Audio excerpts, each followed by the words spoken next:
프로그램은 가장 안전하고 탁월한 스쿨버스 회사, 새로운 커리어를 시작할 곳, 퍼스트 스튜던트 제공입니다. 여러분들의 새로운 커리어를 시작해보세요.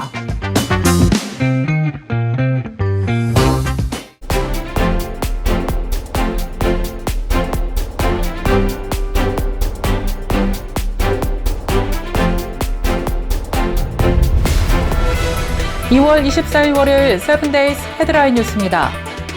메디케이드와 푸드 스탬프를 대폭 축소하는 입법 작업이 가속화되고 있습니다. 트럼프 대통령이 저소득층을 위한 메디케이드 의료보험과 푸드 스탬프 식료품 지원 예산을 대폭 삭감하겠다는 방안을 내놓은 가운데 공화당 하원은 하나의 예산 조정 법안의 트럼프 감세안 연장과 국가부채 상한선 상향까지 모두 담은 매머드 법안을 이번 주 안에 통과시킬 계획입니다. 공화당 하원안은 2017년에 트럼프 감세안을 영구화시키는데 10년간 4조 5천억 달러를 배정하고 메디케이드와 국방비를 포함하는 필수 예산은 2조 달러를 삭감하고 국경 안보 강화에 1,100억 달러를 추가 지원하는 내용을 담고 있습니다.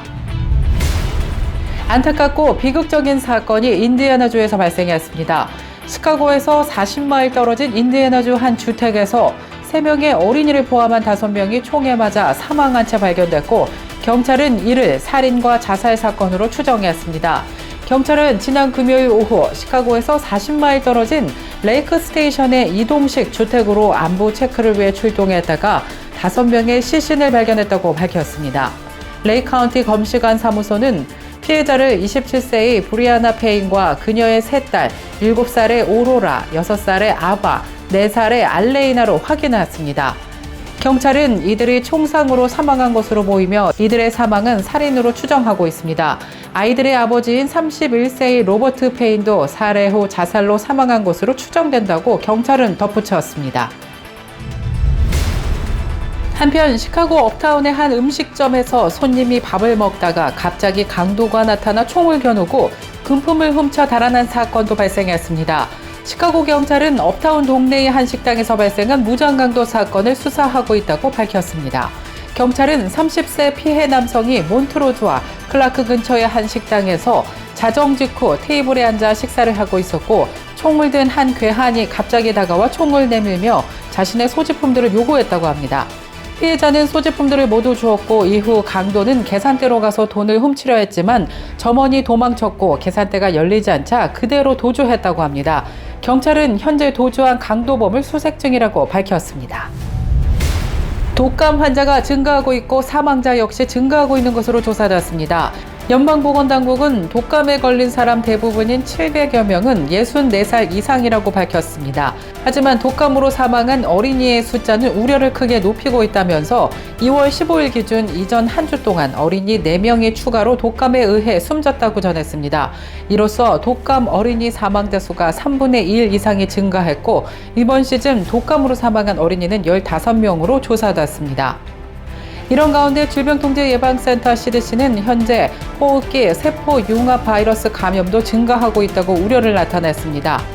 대부분 감기처럼 가벼운 증상을 보이지만 면역력이 약한 경우 심각한 합병증으로 발전할 수 있어 각별한 주의가 필요하다고 조언했습니다.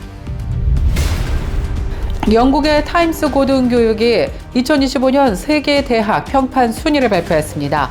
이 순위는 타임스 고등교육이 발표하는 기존의 세계 대학 순위와는 별개의 지표로 주로 역사와 연구, 문화, 외부 참여도와 캠퍼스 환경, 학문적 전통 등 주관적인 요소를 기준으로 산정됩니다.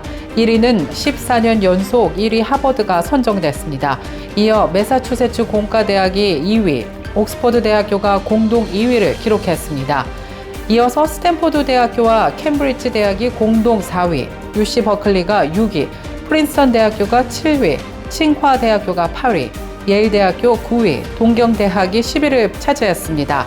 시카고대는 16위에 올랐으며 서울대학교는 52위로 한국 대학교 중 가장 높은 순위를 기록하고 유일하게 100위 안에 포함됐습니다.